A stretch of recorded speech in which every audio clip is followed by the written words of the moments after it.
दानम नमो नुरे सौदानम नमो नुरे सौर्याम नमो नुरे सौर्याम नमो नुरे सौदिवावती सावनम ओंकार बिंदु संयुक्त नित्यम ध्यायन्ति योगिनः कामदमोक्षणो चे ओंकाराय नमो नमः मंगलम भगवान मंगलम कुटुंबोनि मंगलम कुंकुंडारियो जैन्द्रमो सुमंगलम नमः समय साराय स्वामी भूत्या चतास्ते चित्तवाय भवाय सर्वराम कृताव निरंजन समयसार भगवान कुंकुंदाचार्य रचित समयसार तथा भगवान अमृतचंद्राचार्य रचित आत्मख्याति टीका कलश सहित एनो स्वाध्याय चाले छे। एमां परिशिष्टमां આપણે કળશ 266 નો સ્વાધ્યાય કરી રહ્યા છીએ। આ કળશ એનો અર્થ ભાવાર્થ કર્યા છે અને આ કળશ ઉપર પૂજ્ય ગુરુદેવ કાંજી સ્વામીએ જે વિસ્તાર કર્યો છે એના મહદઅંશ લીધા છે। શેષ અંશ આજે લઈએ। મૂળ કળશમાં જે વાત આવી તેનું સહેજ પુનરાવર્તન કરીએ તો આચાર્ય ભગવાને આ કળશ 266 જે કહ્યો તે એની પહેલા જે વાત કરી ઉપાય ઉપેય ભાવની એટલે કે સાધક સાધ્ય ભાવની વાત કરી એ પછીથી એવા જ અર્થના કાવ્ય રૂપે કહેવામાં આવ્યું। એટલે કળશ 266માં એમ કહ્યું કે જે ભવ્ય પુરુષો કોઈપણ પ્રકારે એમનું મિથ્યાત્વ ગયું છે એટલે કે સમ્યક દર્શન થયું છે એવા પુરુષો એવા જીવો જ્ઞાન માત્ર નિજ ભાવમય પોતાના સ્વરૂપનો આશ્રય કરે છે અને એમ એ સાધકપણાને પામે છે અને સાધકપણાને પામીને સિદ્ધ થાય છે। પણ જેઓ મૂંડ મિથ્યાદ્રષ્ટિ છે પોતાના સ્વરૂપનો આશ્રય કરતા નથી તેઓ આવી દશાને પ્રાપ્ત કરતા નથી અને સંસારમાં પરિભ્રમણ કરે છે। તો આ કળશ ઉપર પૂજ્ય ગુરુદેવ કાંજી સ્વામીએ જે વિસ્તાર કર્યો છે એના શેષ અંશો બાકી રહ્યા છે તે આપણે લઈએ। પ્રવચન રત્નાકર ભાગ 11 પાના નંબર 235 અહીંયા કહે છે કે પોતાની સાધક દશા પ્રગટ થાય અને પછી આગળ વધીને સિદ્ધ દશા પ્રગટ થાય એવી આ અનમોલ અનુપમ ચીજ ચૈતન્ય વસ્તુ આત્મા છે। જેણે આ ચૈતન્ય હિરલાનો આશ્રય લીધો તે સાધકપણાને પામીને સિદ્ધ પદ પામશે। અનંત સુખનું ધામ એવું સિદ્ધ પદ એને અમૃતચંદ્રાચાર્ય ભગવાન કહે છે કે જેણે આ સાધકપણાને પ્રાપ્ત કર્યું છે એ પામશે। એમ કહી અને અમૃતચંદ્રાચાર્ય દેવે વાસ્તવમાં ખરેખર સુખના વેણ ભરડાવે છે। સ્વરૂપના આશ્રયે જેને સાધક દશા થઈ તેને અલ્પકાળમાં પરમ સુખધામ એવી સિદ્ધ દશા પ્રગટ થશે આવી વાત છે। અહીંયા ત્રીજા પેરેગ્રાફમાં કહે છે કે પણ જે મૂંડ છે મિથ્યાદ્રષ્ટિ છે જેઓ પોતાના ચિદાનંદ ઘન સ્વરૂપ ચૈતન્ય વસ્તુને ઓળખતા નથી સ્વરૂપનું ભાન નથી સ્વરૂપનું મહાત્મા આવ્યું નથી સ્વરૂપને જાણ્યું નથી અને પવિત્રતાનો પિંડ એવો પોતે અને અપવિત્ર એવો રાગ એ બંનેને એકરૂપ જાણે છે એ વિવેક શૂન્ય છે એ મૂંડ છે એ મિથ્યાદ્રષ્ટિ છે।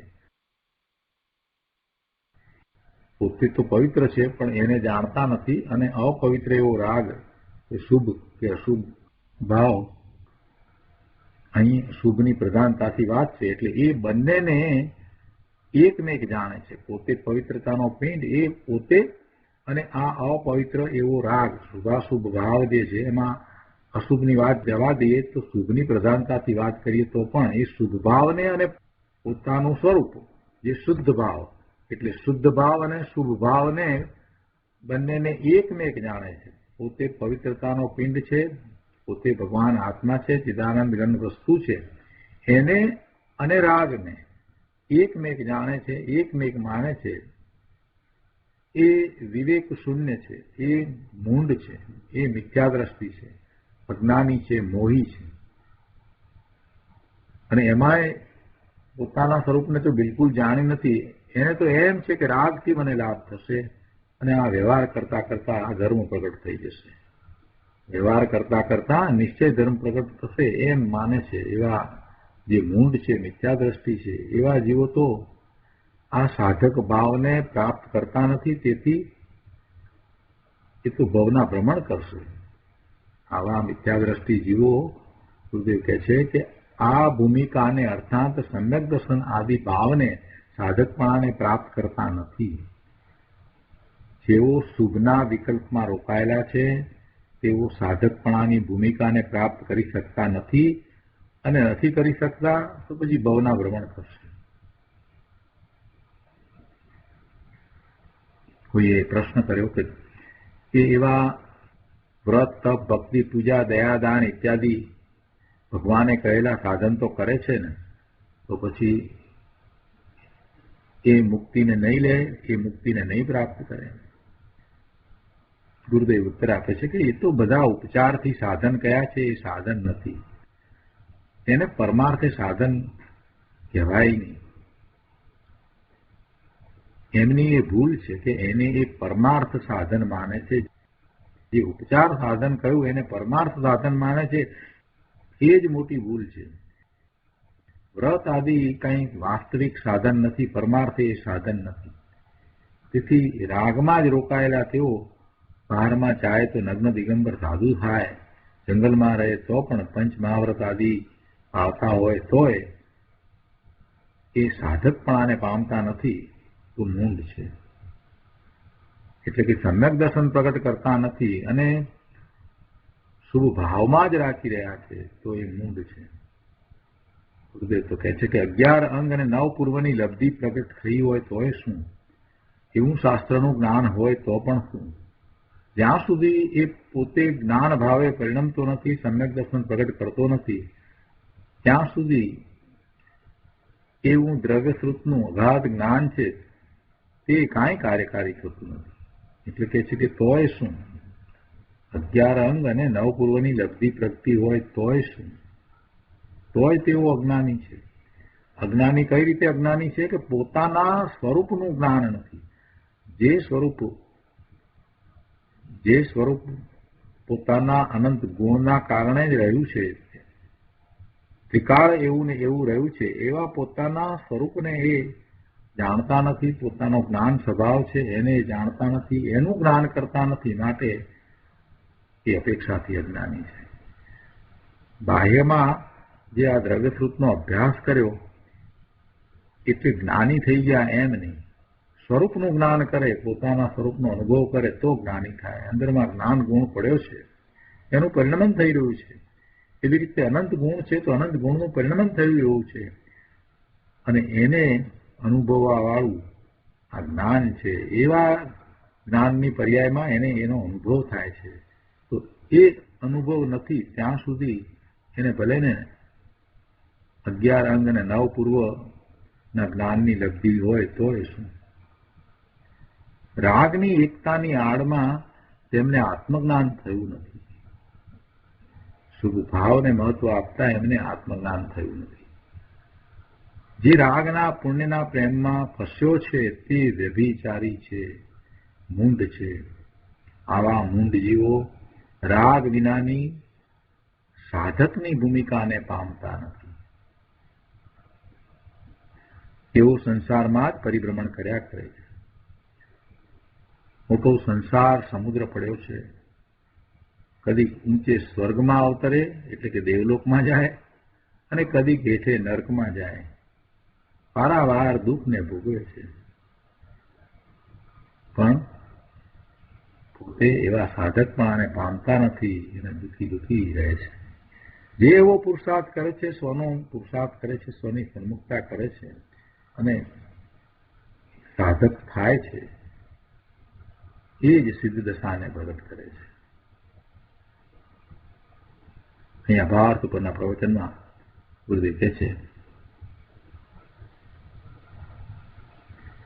કોઈને ગુરુએ કહ્યું કે મારી સામું માં જો, એટલે મારી સામું જો નહીં, અંદર ચિદાનંદ ઘન પ્રભુ તું છો, ત્યાં તારામાં જો.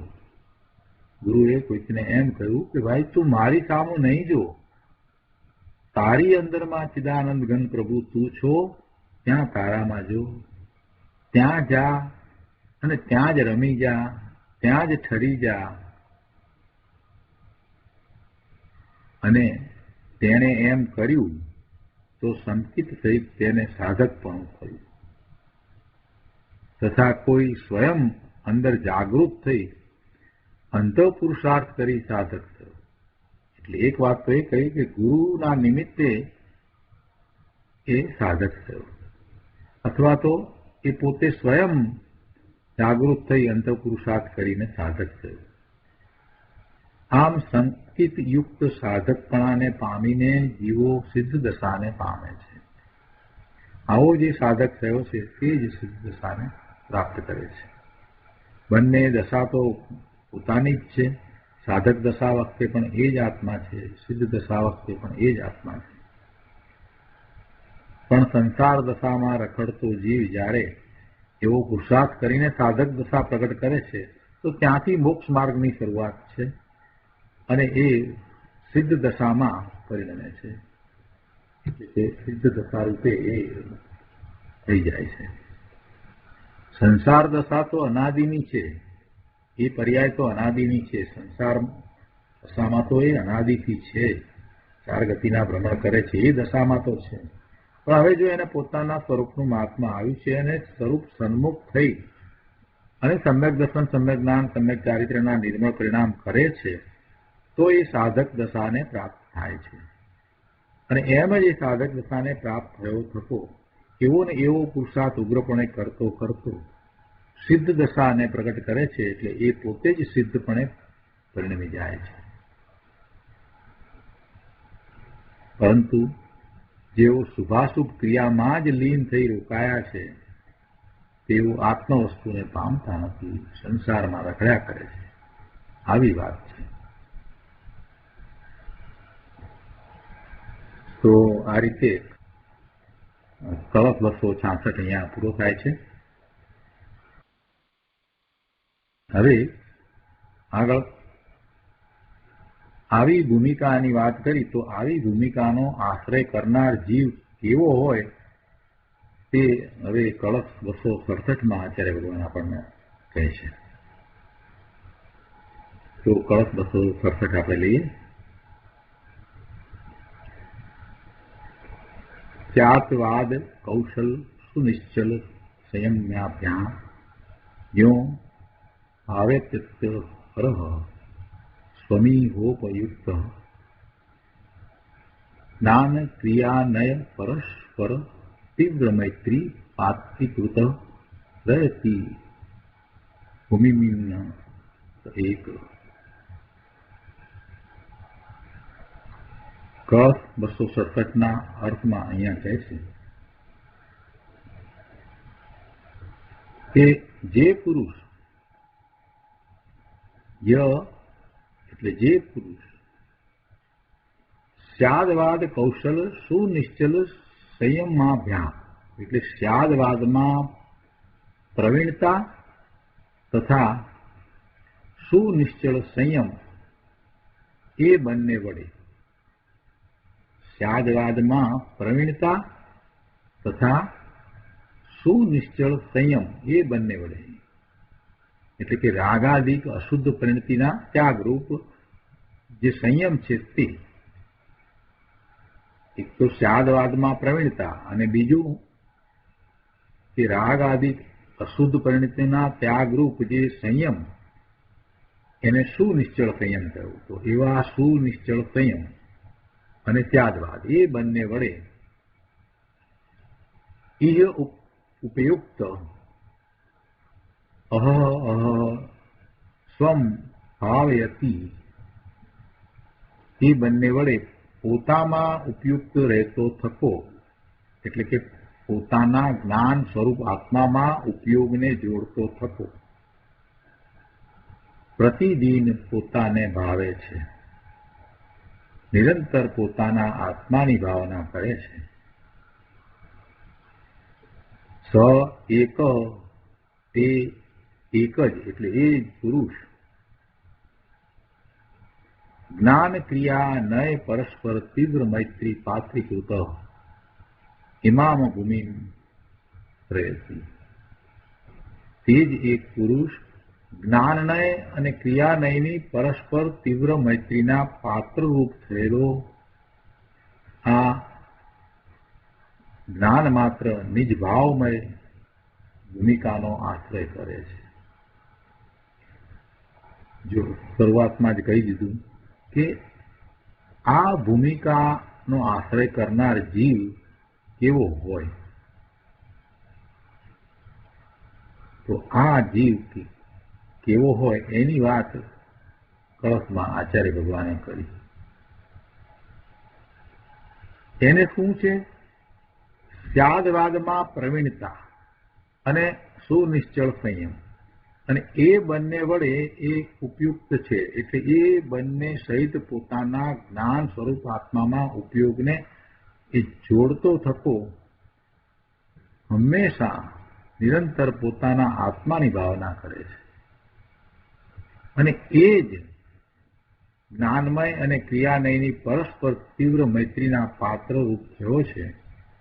અને એ જ્ઞાન માત્ર નિજ ભાવમય ભૂમિકાનો આશ્રય કરી રહ્યો છે. જો આમાં તો એની દશા બતાવીને એની યોગ્યતા બતાવી દીધી કે કેવી યોગ્યતા છે એની. એ વખતે ત્યાગવાદમાં પ્રવીણ, ત્યાગવાદમાં પ્રવીણ એટલે કઈ સમજવા માટે કે બોલવા માટે કથનમાં ત્યાગવાદ બીજાને સમજાવી દે એવી પ્રવીણતાની અહીંયા વાત નથી, પરંતુ અનેકાંતના સ્વરૂપને જે બરાબર યથાર્થ સમજ્યો છે અને પછી પોતાના સ્વરૂપનું એને ભાન છે અને સાથે સંયમ છે, એની અહીંયા વાત કરી છે. ભાવાર્થમાં પંડિતજી સમજાવે છે કે જે જ્ઞાન નયને જ ગ્રહીને ક્રિયા નયને છોડે છે, માત્ર જ્ઞાન નયને જ ગ્રહીને ક્રિયા નયને છોડે છે, એટલે કે સંયમ આદિ છે જ નહીં અને માત્ર શુષ્ક જ્ઞાન છે, તે પ્રમાદી અને સ્વચ્છંદી પુરુષને આ ભૂમિકાની પ્રાપ્તિ થઈ નથી. વળી જે ક્રિયાનયને જ ગ્રહીને જ્ઞાનનયને જાણતો નથી, જ્ઞાન વિના માત્ર એ ક્રિયા જ કરે છે, ભાવમાં જ રહ્યો છે. જ્ઞાન એટલે પોતાના આત્માનું જ્ઞાન, અહીંયા તો એવો અર્થ કરવાનો છે. જ્ઞાનનયને જાણતો નથી તે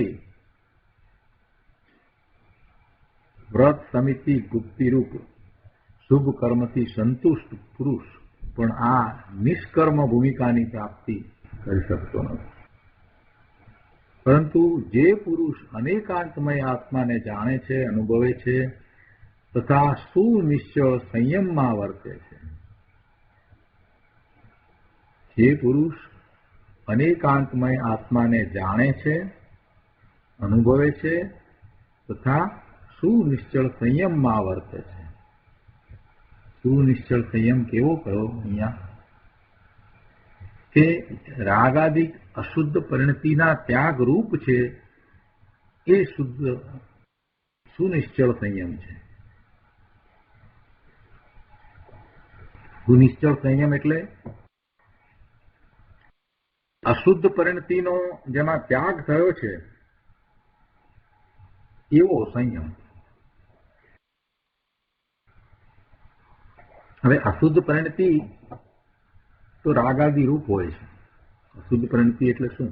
કે શુદ્ધ ભાવે પરિણતિ નથી, અને શુદ્ધ ભાવે પરિણતિ નથી એટલે શુભ કે અશુભ ભાવ રૂપ પરિણતિ છે, એટલે રાગાદી રૂપ પરિણતિ છે એ જ અશુદ્ધ પરિણતિ છે. અને એનો ત્યાગ એટલે એ છે જ નહીં, એમ એ શુદ્ધ ભાવે એ સુનિશ્ચળ સંયમને એ પરિણમે છે. એટલે એવો સંયમ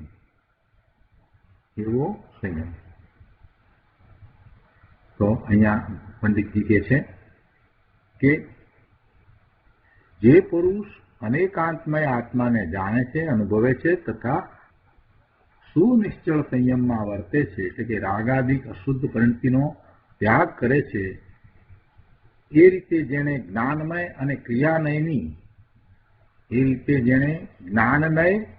અને ક્રિયાનયની પરસ્પર તીવ્ર મૈત્રી સાધી છે, તે જ પુરુષ આ જ્ઞાન માત્ર નિજ ભાવમય ભૂમિકાનો આશ્રય કરનાર છે.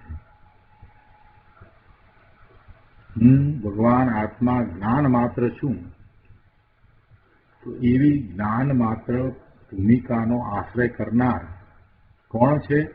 તો કે જેણે પારમાંથી પોતાનો ઉપયોગ અંતર તરફ વાળ્યો છે અને પોતાના સ્વરૂપનો અનુભવ થયો છે, એવો સમ્યક દ્રષ્ટિ થયો છે, એની વાત કરી છે કે એ જ્ઞાન માત્ર નિજ ભાવમય ભૂમિકાનો આશ્રય કરનાર. હવે આવો છે તો એની બીજી વિશેષ વાત અહીંયા લીધી છે કે એવા પુરુષને એવું જેને સમ્યક દર્શન થયું છે, એ સાધક થયો છે, તો હવે એને સંયમ પણ હોય જ છે. હવે એને સુનિશ્ચળ સંયમ પણ પ્રાપ્ત હોય જ છે. એટલે તો એ સાધકમાંથી સિદ્ધ થાય છે. આગળ જે કહ્યું કે સાધક દશાથી મોક્ષ માર્ગની શરૂઆત થઈ અને એમ સાધક દશા કરતા કરતા પૂર્ણ શુદ્ધ દશા એટલે સિદ્ધ દશાને પ્રાપ્ત કરી જ લે છે. તો સિદ્ધ દશાને પ્રાપ્ત કરી લે છે તો એ આગળ એવો પુરુષાર્થ ઉપાડે છે. એ પુરુષાર્થમાં શું છે? તો કે સંયમ છે, એમાં સંયમ છે. તો અહીંયા એ વાત લીધી છે કે એ સાચો સંયમી થઈ અને સિદ્ધ દશાને પ્રગટ કરે. આ ભૂમિકાને જે સ્પર્શ્યો છે, પોતાની સાધક ભૂમિકા જેને આવી છે, એને સાચો સંયમ હોય અને એને સાચો સંયમ હોય તો એ પૂર્ણ શુદ્ધ દશાને પ્રાપ્ત કરે. એટલે એની દશા કેવી અદભુત હોય. જ્ઞાનનય અને ક્રિયાનયની પરસ્પર તીવ્ર મૈત્રી એણે સાધી લીધી છે. તો આનો વિસ્તાર આપણે પૂજ્ય ગુરુદેવ પાસેથી સમજીએ. પંચાક્ષિકા સંગ્રહમાં પણ શાસ્ત્રના અંતમાં આ વાત કરી છે. જ્ઞાનનય અને ક્રિયાનયના ગ્રહણ ત્યાગનું સ્વરૂપ ત્યાં વર્ણ્યું છે. આપણે એટલું અત્યારે નથી લેતા, પણ પૂજ્ય ગુરુદેવ પાસેથી એનો વિસ્તાર સમજીએ. બહુ સરસ અર્થ છે. પ્રવચન રત્નાકર ભાગ 11 પાના નંબર 236, કળશ 267, શ્લોકાર્થ ઉપરનું પ્રવચન. અહીંયા બીજા પેરેગ્રાફમાં ગુરુદેવ કહે છે કે અહીં સ્યાદવાદની પ્રવીણતા અને સુનિશ્ચળ સંયમ એમ બે વાત લીધી છે. ત્યાં સ્યાદવાદની પ્રવીણતા એટલે શું? પહેલા તો એ સમજીએ. ગુરુદેવ એ વાત આપણને સમજાવે છે કે સ્યાદવાદની પ્રવીણતા એટલે શું? કઈ પંડિતાઈ કરવાની વાત નથી. સ્યાદવાદની પ્રવીણતામાં પંડિતાઈ કરવાની વાત નથી. એ તો સમજાવી શકાય કે સ્યાદવાદ શું છે, પણ અહીંયા તો બીજી વાત છે. ગુરુદેવ કહે છે કે દ્રવ્ય સ્વરૂપમાં ભગવાન ત્રિકાળી એક જ્ઞાયકમાં નિમિત્ત રાગ કે પર્યાય નથી અને નિમિત્ત રાગ કે પર્યાયમાં ભગવાન જ્ઞાયક નથી. આવું સ્વના આશ્રયે જે જ્ઞાન શ્રદ્ધાનરૂપ પરિણમન થાય તે સ્યાદવાદની પ્રવીણતા છે. પંડિતો ગુરુદેવની સભામાં બેસતા હતા તો અમસ્તા નહોતા બેસતા. જો પંડિતો આવા અર્થ કાઢી નહોતા શકતા. કેવો અદભુત અધ્યાત્મથી ભરેલો અર્થ કાઢે છે. કે એટલા અર્થને સમજીએ ત્યાંય આપણને અંતરમાં થઈ જાય કે આ જ મોક્ષનો માર્ગ હોય. સુંદર વાત કરી છે ગુરુદેવે. સ્યાદવાદની પ્રવીણતા એટલે શું? કે છે કે દ્રવ્ય સ્વરૂપમાં પોતાનું ત્રિકાળ શુદ્ધ દ્રવ્ય સ્વરૂપ છે. પછી કે દ્રવ્ય સ્વરૂપમાં ભગવાન ત્રિકાળી એક જ્ઞાયકમાં ચિદાનંદ ઘન વસ્તુ છે ને, પોતે ચીજ છે ને, શુદ્ધ વસ્તુ છે ને, એની અંદર નિમિત્ત રાગ કે પર્યાય નથી. ભગવાન આત્મામાં નિમિત્ત નથી, રાગ નથી કે પર્યાય નથી. અને નિમિત્ત રાગ કે પર્યાયમાં ભગવાન આત્મા નથી, આ જ્ઞાયક નથી. આત્મામાં નિમિત્ત રાગ કે પર્યાય નથી અને નિમિત્ત રાગ કે પર્યાયમાં ભગવાન જ્ઞાયક નથી. આ અનેકાંત થયો. એટલે આવું સ્વના આશ્રય જે જ્ઞાન શ્રદ્ધાન રૂપ પરિણમન થાય તે સ્યાદવાદની પ્રવીણતા છે. એને અનેકાંતથી પોતાના સ્વરૂપને જાણ્યું છે, અનુભવ્યું છે. શું વાત કરી છે કે ભગવાન આત્મામાં નિમિત્ત રાગ કે પર્યાય નથી. આ બોલવાની વાત નથી, એ વાતનો એવો અનુભવ થવો જોઈએ કે ખરેખર વાસ્તવમાં આત્મામાં નિમિત્ત રાગ કે પર્યાય નથી અને નિમિત્ત રાગ કે પર્યાયમાં ભગવાન નાયક નથી. કેવી રીતે થાય તો સ્વનો આશ્રય કરતા થાય. સ્વનો આશ્રય કરતા આવું જ્ઞાન શ્રદ્ધાન રૂપ પરિણમન થાય છે, નિર્મળ પરિણમન થાય છે. અને એને જ સ્યાદવાદની પ્રવીણતા કહી છે.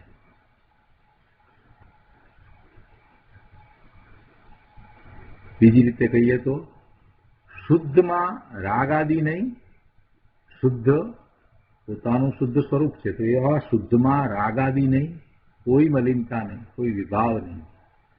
અને એ રાગાદિમાં શુદ્ધ નહીં. રાગાદિની અંદર શુદ્ધ આત્મા નથી. એટલે શુદ્ધમાં રાગાદિ નહીં અને રાગાદિમાં શુદ્ધ નહીં. એ અનેકાંત થયું. અને એવું જ્ઞાનનું પરિણમન તે સ્યાદવાદની પ્રવીણતા છે. અનેકાંત હોય તો સ્યાદવાદ હોય ને, એટલા માટે ગુરુદેવે આ અનેકાંત કર્યું કે શુદ્ધમાં રાગાદિ નહીં ને રાગાદિમાં શુદ્ધ નહીં. અથવા તો પહેલા જે રીતે કહ્યું એ રીતે કે ત્રિકાળી જ્ઞાયકની અંદર નિમિત્ત રાગ કે પર્યાય નહીં અને નિમિત્ત રાગ કે પર્યાયમાં જ્ઞાયક નહીં. એટલે એ રીતે અનેકાંત કર્યું.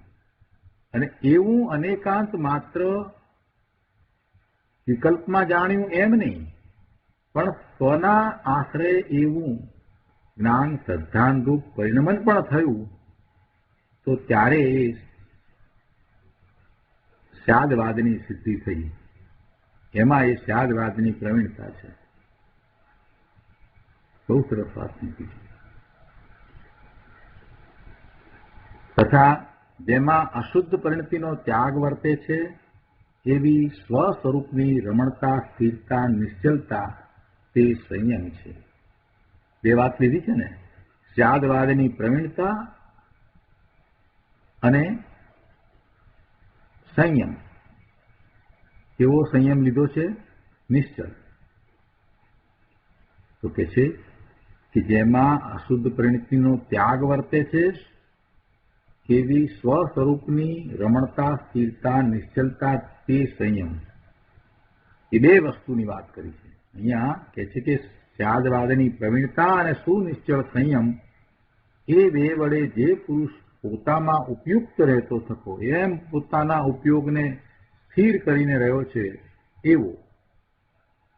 એ બે વડે જે પુરુષ પોતામાં ઉપયુક્ત રહેતો થકો, ઉપયોગને પોતામાં જ સ્થિર કરતો થકો, પ્રતિદિન પોતાને ભાવે છે, પોતાને અનુભવે છે,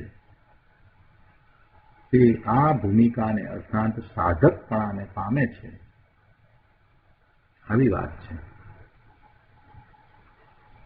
આગળ કહે છે કે જેને સમ્યક શ્રદ્ધાન જ્ઞાન પ્રગટ થયું તેને સ્વ આશ્રય સુનિશ્ચળ સંયમ પ્રગટ થાય છે.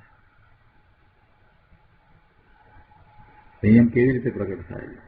સમ્યક શ્રદ્ધાન થાય પછી સંયમ પ્રગટ થાય. ત્યાં સુધી કોઈ સંયમ છે જ નહીં. ત્યાં સુધી બધો શુભભાવ જ છે. એમાં ગમે તેવા વ્રત હોય, તપ હોય, ચારિત્ર હોય, બધું શુભભાવ છે. એથી વિશેષ કાંઈ નથી. સમ્યક દર્શન વિના એ શુભભાવ જ છે. પહેલી શરૂઆત ધર્મની સમ્યક દર્શનથી જ થાય છે. પદ્માનંદી પંચ વિસંતિમાં પણ આચાર્ય પદ્માનંદીએ જે ઉપદેશ આપ્યો છે, જે શ્રાવકને ઉપદેશ આપ્યો છે, તો એમાં પણ એમ કહ્યું છે કે જો તું સમ્યક દ્રષ્ટિ થયો હોય તો તું અવશ્ય દાન કરજે. જે દાન નથી કરતો તે જૈન નથી. એમ પછી આગળ બધી વાત કરી છે. એ જ રીતે બધા અધિકારમાં જે ઉપદેશની વાત કરી છે ત્યાં એ વાત તો લાગુ પાડે જ છે આચાર્ય ભગવાન કે જો તું સમ્યક દ્રષ્ટિ થયો હોય તો સમ્યક દર્શન વિના એ કાંઈ જે કરે છે એ તો શુભભાવ છે. તો શુભભાવ છે. શ્રાવક આચારની વાત કરીએ પણ વાસ્તવમાં તો એ શ્રાવક આચાર, સાચા શ્રાવક આચાર ક્યારે થાય? કે એને શ્રાવકપણું હોય તો, અને શ્રાવકપણું ક્યારે થાય? શ્રાવકપણું તો સમ્યક દર્શન સહિત જ હોય. એ વિના કોઈ શ્રાવકપણું નથી. વાણિયાને ઘેર જન્મ્યા એટલે આપણે શ્રાવક થઈ ગયા એવી માન્યતા હોય તો કાઢી નાખે. એમ શ્રાવકપણું નથી ભાઈ. શ્રાવકપણું તો પ્રગટ કરવાની વસ્તુ છે. ડાક્ટરના દીકરાને આપણે એમ કહીએ ડોક્ટર તો એમ ન ચાલે. એને ભણવું પડે ને ડોક્ટર થવું પડે. ડોક્ટરનો દીકરો થયો એટલે ડોક્ટર એમ નથી. એવું આ શ્રાવકપણાનું છે કે શ્રાવકપણું તો એને પ્રગટ કરવાનું છે. અહીંયા કહે છે કે જેને સમ્યક શ્રદ્ધા જ્ઞાન પ્રગટ થયું તેને સ્વ આશ્રય સુનિશ્ચળ સંયમ પ્રગટ થાય છે. જ્ઞાન શ્રદ્ધાન થવામાં સ્વભાવ સન્મુખતાનો જે પુરુષાર્થ છે તેનાથી સુનિશ્ચળ સંયમ થવામાં ચારિત્રનો અનેક ગણો પુરુષાર્થ હોય છે. જો સમ્યક દર્શનમાં તો પુરુષાર્થ છે જ, ઘણો પુરુષાર્થ છે, વાત તો બરાબર છે. એટલે જ્ઞાન શ્રદ્ધાન થવામાં સ્વભાવ સન્મુખનો જે પુરુષાર્થ છે એ કંઈક ઓછો નથી. પણ કહે છે કે એનાથી અનેક ગણો પુરુષાર્થ સુનિશ્ચળ સંયમ થવામાં છે. સુનિશ્ચળ સંયમ. રાગાદી શુદ્ધ ભાવથી રહિત એવો સુનિશ્ચળ સંયમ. એમાં એકાગ્રતા, લીનતા અને સ્થિરતા થઈ જાય છે. એવો એ સંયમ, એને ચારિત્ર કર્યું છે. તો એમાં એના કરતા અનેક ગણો પુરુષાર્થ. પણ સમ્યક દ્રષ્ટિને એવો પુરુષાર્થ થઈ જ જાય છે. બધાનો સમય એમાં જુદો જુદો. દરેક જીવને સમ્યક દર્શન થયા પછીથી ચારિત્રનો પુરુષાર્થ ક્યારે થાય એના કોઈ નિયમ નથી હોતા. એનો કોઈ નિયમ નથી.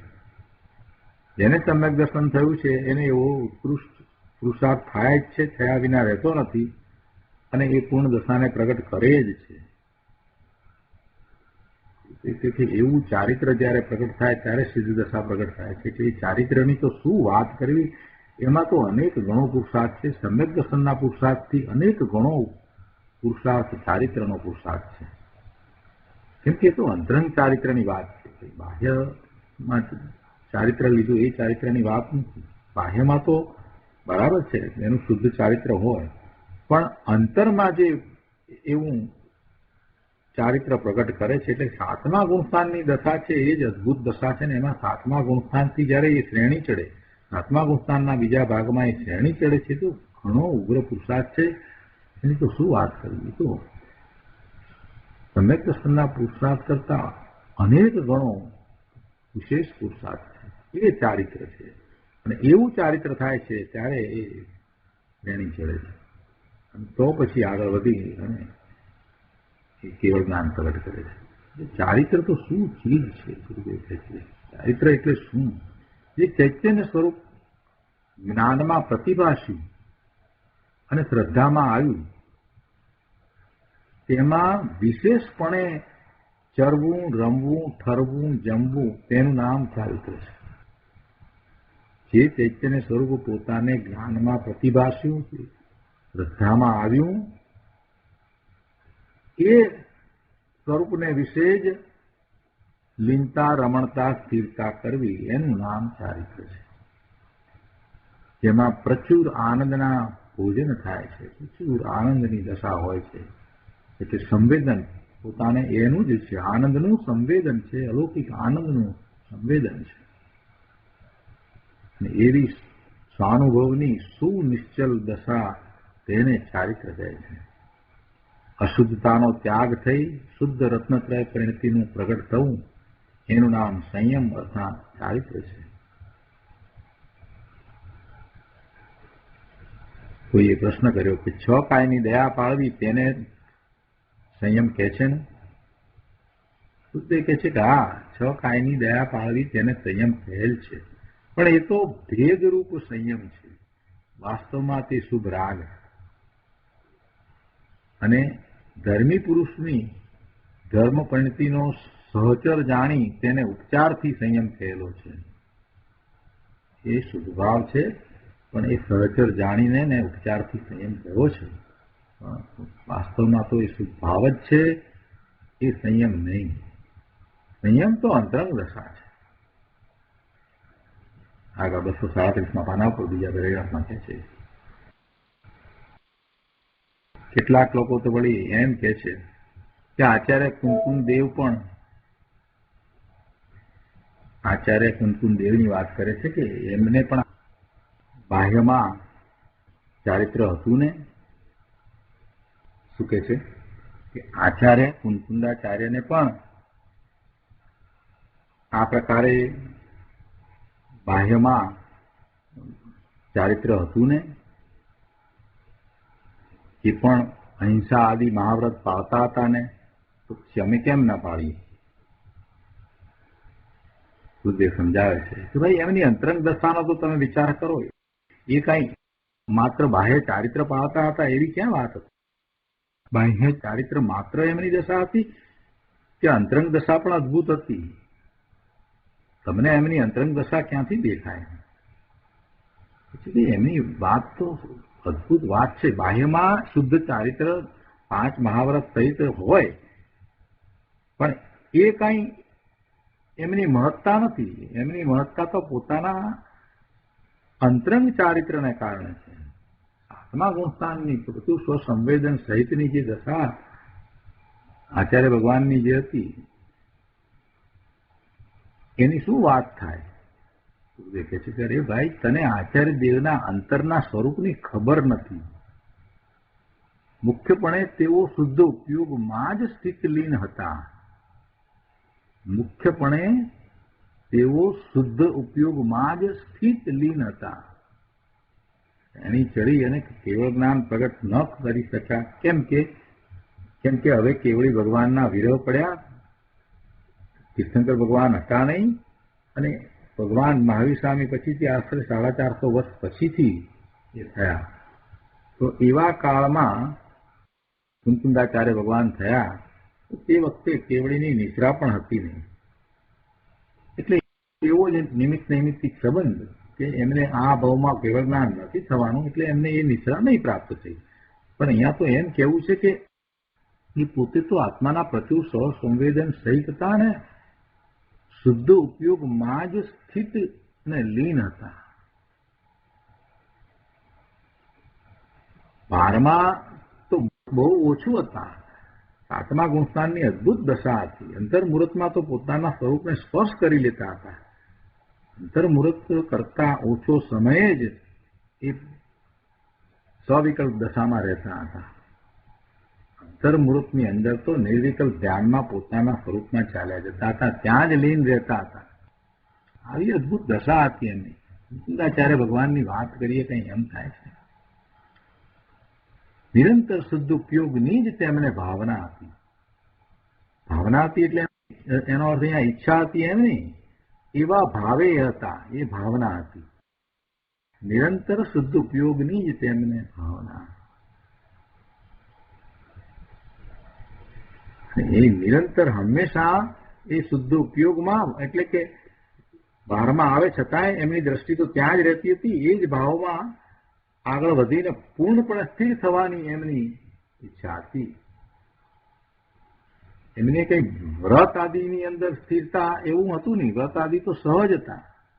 વ્રત આદિ જે હતા બાહ્યમાં 5 વ્રત મહાવ્રત, એ બધું તો સહજ હતું. એની પૂર્ણતાની ક્યાં વાત છે? એ તો સહજ હતું, એ તો શુદ્ધ ચારિત્ર હતું જ.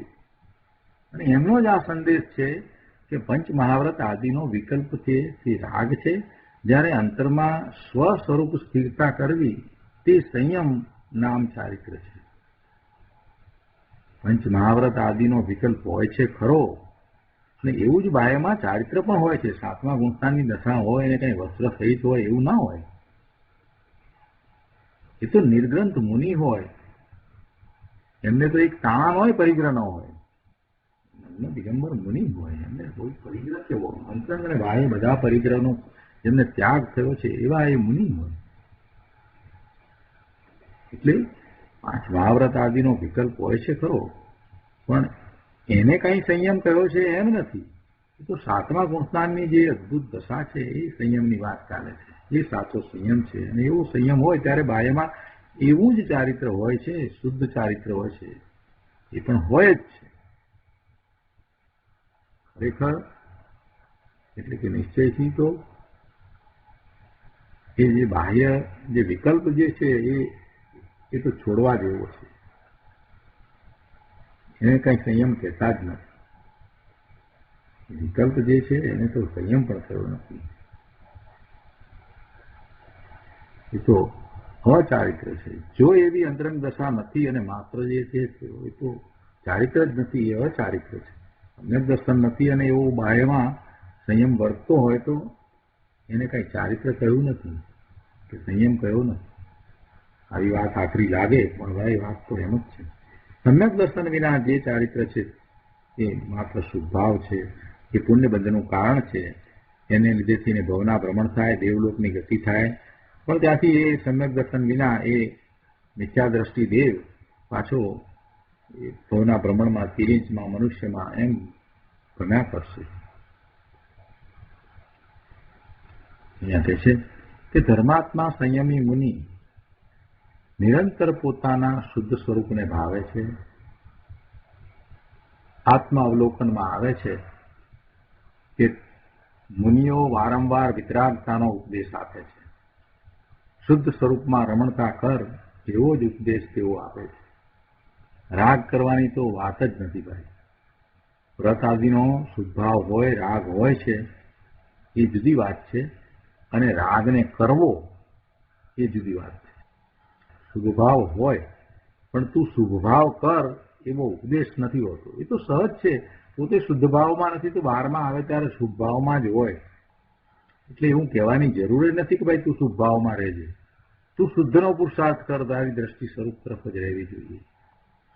આવી જ વાત હોય.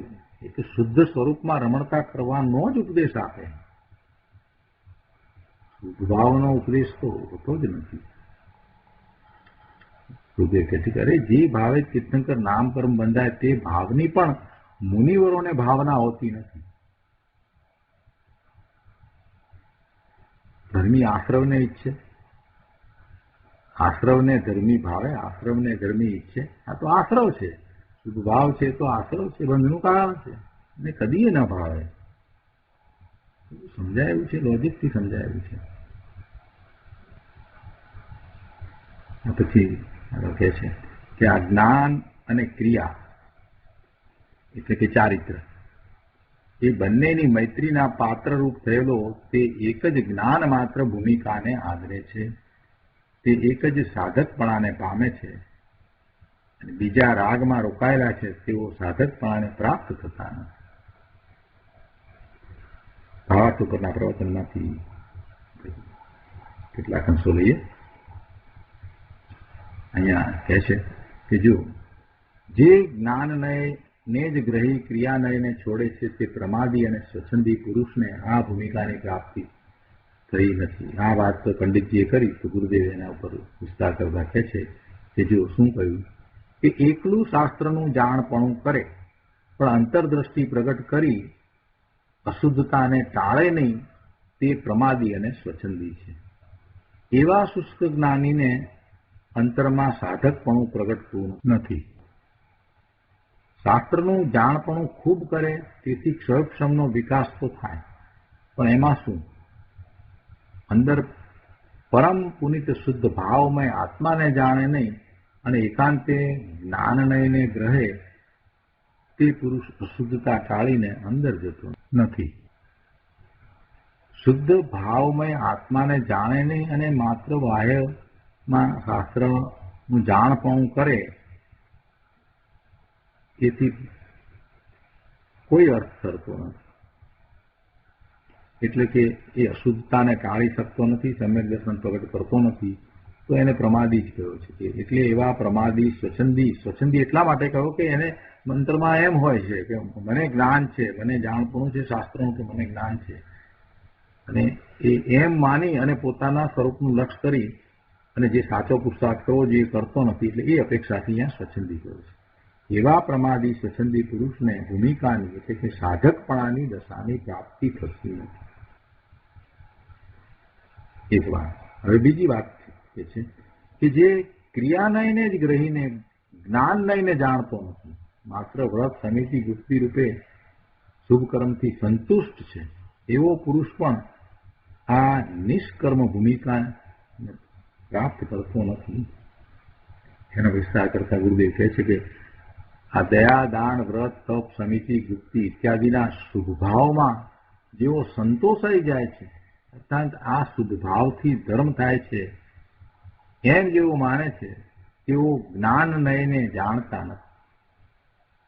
તેમને શુદ્ધ ચિદાનંદ ઘન પ્રભુ આત્માનું ભાન નથી, સ્વરૂપનું જ્ઞાન નથી, અને માત્ર ક્રિયામાં રાખી રહ્યા છે. એમને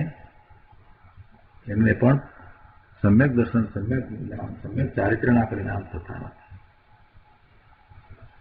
વ્રત આદિની જે બાહ્ય ક્રિયા કરે છે એ તો રાગ છે, અને રાગમાં સંતુષ્ટ છે. તેને રાગ રહિત નિષ્કર્મ વિતરાગી ભાવની ભૂમિકા પ્રાપ્ત થતી નથી. આવા ક્રિયાકાંડીઓને આત્માના ધર્મની ક્રિયા થતી નથી. એટલે વાસ્તવમાં તેઓ અજ્ઞાની જ રહે છે. આગળ 238માં પાના પર બીજા પેરેગ્રાફમાં કહે છે કે જે પુરુષ અનેકાંતમય આત્માને જાણે છે એટલે અનુભવે છે તથા સુનિશ્ચળ સંયમમાં વર્તે છે, રાગાદિક અશુદ્ધ પરિણતિનો ત્યાગ કરે છે, એ રીતે જેણે જ્ઞાનનય અને ક્રિયાનયની પરસ્પર તીવ્ર મૈત્રી સાધી છે, તે જ પુરુષ આ જ્ઞાન માત્ર નિજ ભાવમય ભૂમિકાનો આશ્રય કરનાર છે.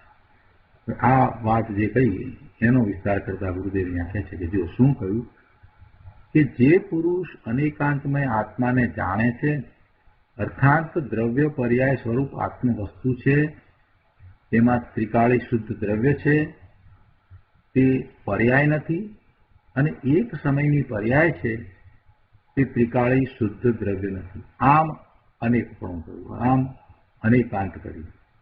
આવું જે ત્રિકાળી શુદ્ધ દ્રવ્ય તેને જે પુરુષ અનુભવે છે તે સમ્યક જ્ઞાની છે. આમ સમ્યક જ્ઞાન અને સુનિશ્ચળ સંયમ એમ બેમાં જે વર્તે છે તે પુરુષ જ્ઞાન માત્ર નિજ ભાવમય ભૂમિકાનો આશ્રય કરનાર છે. સમ્યક દર્શન થતાં જ અભિપ્રાયથી તો રાગથી ભિન્ન પડ્યો હતો, છતાં રાગ હતો તો તેને જાણીને સ્વરૂપના ઉગ્ર આશ્રય વડે શુદ્ધ પરિણતિ, વિતરાગી પરિણતિને પ્રગટ કરે, અને એમ એ સંયમ રૂપ વર્તે છે. આગળ છેલ્લા પેરેગ્રાફમાં કહે છે કે ભાઈ, અનેકાંતનો એવો અર્થ નથી કે નિજ સ્વભાવના આશ્રય પણ ધર્મ થાય અને રાગના વ્યવહારના આશ્રય ધર્મ થાય. વાસ્તવમાં સ્વભાવના આશ્રય જ ધર્મ થાય અને રાગના વિભાવના આશ્રય ધર્મ ન થાય, તેનું નામ અનેકાંત છે. હવે જગતને આ વાત બેસતી નથી. જગતને જૈન ધર્મનું વાસ્તવિક સ્વરૂપ જાણવા મળ્યું નથી, એટલે એ વાત એમને બેસતી નથી. બસ એ તો ભક્ત કરો ને તપ કરો ને એમાં જ એ તો ક્રિયામાં રાખી રહ્યા છે, કેટલાક શુષ્ક જ્ઞાનમાં રાખી રહ્યા છે.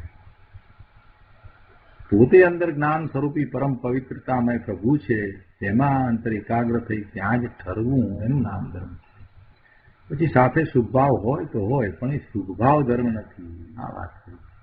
શુભભાવને વ્યવહારે મૈત્રી કહી છે, પણ નિશ્ચયથી એ મૈત્રી નથી. એ તો સ્વ આશ્રય પ્રગટ સમ્યક જ્ઞાન અને સ્વ આશ્રય પ્રગટ સંયમ ભાવ નિર્મળ સ્વતંત્ર તેને પરસ્પર મૈત્રી કહી છે. અહીંયા તો સ્વ સ્વ આશ્રય પ્રગટ સમ્યક જ્ઞાન અને સ્વ આશ્રય પ્રગટ સંયમ ભાવ એ નિર્મલ રત્નત્રય તેને પરસ્પર મૈત્રી કહી છે. 245 પાના ઉપર અહીંયા બીજા પેરેગ્રાફમાં કહે છે કે ભગવાન આત્મા જ્ઞાન સ્વરૂપ છે, તેમાં એકાગ્ર થઈને સ્થિત થવું તે જ્ઞાન ચેતના છે અને રાગમાં સ્થિત રહેવું તે કર્મ ચેતના છે. આ વાત તો ઘણી વાર આવી ગઈ છે. બાહ્ય વ્રત આદિમાં સ્થિત રહેવું તે કર્મ ચેતના છે અને તેના ફળમાં સ્થિત રહેવું તે કર્મ ફળ ચેતના છે. જ્ઞાનીને જ્ઞાન ચેતના છે અને અજ્ઞાનીને કર્મ ચેતના અને કર્મ ફળ ચેતના હોય છે. અહીંયા કહે છે કે જેણે જ્ઞાનનય અને ક્રિયાનયની અર્થાત સમ્યક જ્ઞાન અને સ્વરૂપ સ્થિરતાની ગાઢ મૈત્રી સાધી છે, તે જ પુરુષ જ્ઞાન માત્ર નિજ ભાવમય ભૂમિકાનો આશ્રય કરનારો છે. તે જ સાધક થઈને સિદ્ધ થાય છે. સ્વ આશ્રય જે જ્ઞાન અને વિતરાગી શાંતિ ભક્તિ છે, તેને અહીં જ્ઞાનનય અને ક્રિયાનયની મૈત્રી કહી છે. તો આ રીતે આપણે કળશ 267 અહીંયા પૂરો કરીએ છીએ.